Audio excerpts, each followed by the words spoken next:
Assalamualaikum warahmatullahi wabarakatuh. Alhamdulillah, mohon maaf kami mengupdate beberapa hal dan nanti juga ada 2 agenda yang kami lakukan di Polda Metro Jaya sehubungan dengan ditingkatkannya penyidikan ini dengan status ada tersangka begitu. Yang pertama, kami mohon maaf karena saat Pak Roy, Pak Rismon pulang dari pemeriksaan dan tidak tahan, kami belum sempat mengupdate konferensi pers saat itu.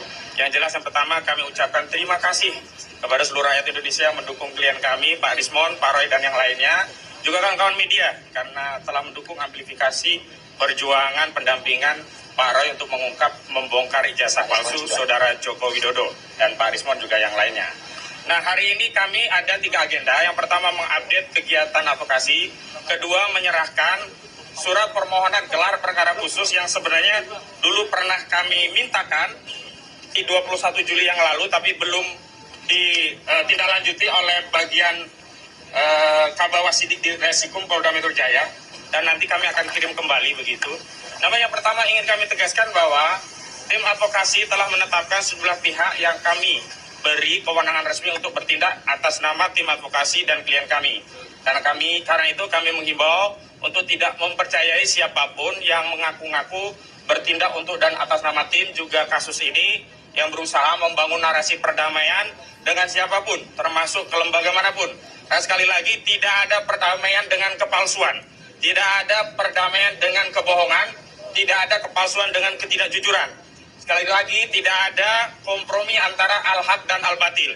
Sehingga kami tegaskan kepada seluruh rakyat Indonesia, Pak Rismon, Pak Roy, dan yang lainnya, tetap membersamai aspirasi seluruh rakyat Indonesia yang ingin membuka kasus ini sampai tuntas ke akar-akarnya.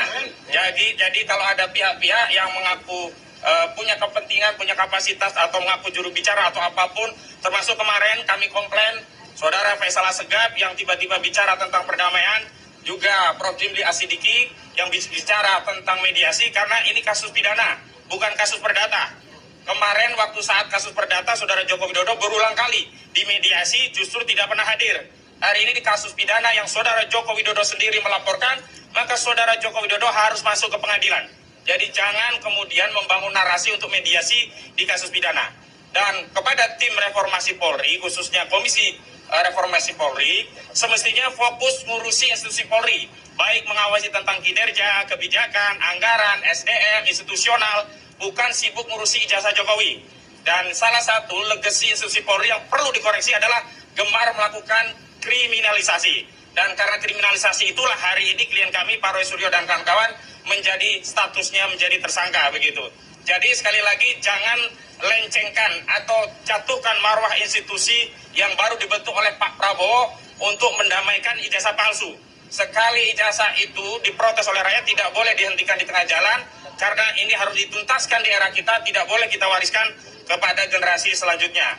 Yang kedua, terkait gelar perkara khusus, kami sudah mengirim gelar perkara khusus di bagian Wasidik di Polda Metro Jaya 21 Juli yang lalu.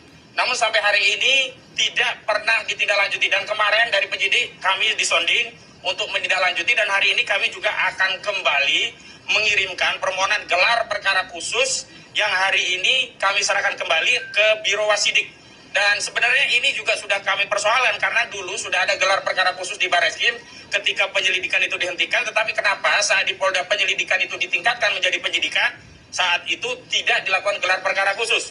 Dan dalam sebuah diskusi media bersama kuasa hukum Saudara Joko Widodo, Bung Firmanto Laksana di Kompas TV saat itu juga menyampaikan tidak perlu gelar perkara khusus lah di tingkat ini nanti kalau sudah penyidikan. Dan hari ini sudah penyidikan sehingga tidak ada alasan bagi institusi Polri, apalagi di tengah wacana ya perbaikan kinerja institusi Polri untuk tidak melakukan gelar perkara khusus sebagaimana sudah dilakukan oleh Mabes Polri pada Dumas yang dilakukan oleh TPUA.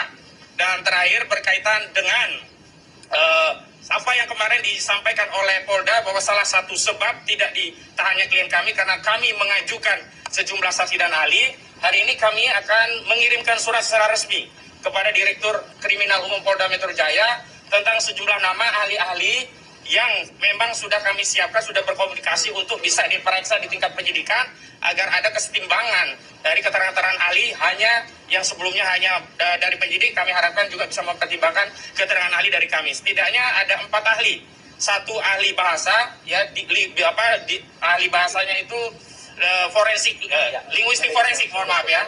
Kemudian ada ahli pidana, kemudian juga ada ahli ITE. Untuk linguistik forensiknya kami sudah siapkan nama-nama dan nanti akan kami sounding, dan kami sudah meminta agar pemanggilannya melalui kami dengan waktu yang cukup agar nanti kami juga bisa menghubungi ahli-ahli kami. Kenapa demikian? Karena kami juga butuh mendapat persetujuan dari institusi masing-masing karena ahli ini adalah bersatu ASN begitu. Selanjutnya kami juga menyampaikan 11 saksi yang meringankan di tahap penyidikan. Terlepas kami juga nanti akan menghadirkan lagi di tingkat persidangan. Jadi di penyidikan dengan di persidangan kami bedakan. Di penyidikan kami setorkan ke pihak penyidik, di persidangan kami akan persiapkan tambahannya nanti di persidangan. Selanjutnya kami ingin tegaskan di kasus ini ya, peran yang membuat klien kami tidak ditahan adalah dukungan dan doa seluruh rakyat Indonesia. Jadi jangan percaya kalau ada pihak-pihak yang mengaku-ngaku merasa punya peran sehingga klien kami tidak ditahan. Apalagi mengaku-ngaku punya kapasitas untuk menyelesaikan persoalan ini dengan perdamaian. Ingat, justru sejak awal Jokowi tidak pernah mau damai, dan hari ini kalau kami mengambil perdamaian itu sama saja kami melakukan deklarasi pengkhianatan terhadap seluruh rakyat Indonesia, dan itu tidak mungkin dilakukan terutama oleh Pak Roy dan Pak Rismon yang selama ini sudah meyakinkan kita 99% ijazah itu palsu, 11.000 triliun ijazah itu palsu, dan seluruh rakyat sudah ikut meyakini keyakinan dari Pak Roy dan Pak Rismon. Karena itu mohon doa dukungannya, kami akan tetap istiqomah konsisten untuk berjuang untuk membersihkan legasi bangsa Indonesia dari dugaan pernah dipimpin oleh seorang presiden berijazah palsu. Nah, dalam kesempatan ini karena klien prinsipal juga kami ada, kami mohon tanggapannya pertama dari Pak Roy, yang kedua dari Pak Rismon. Silakan Pak Roy. Baik, terima kasih.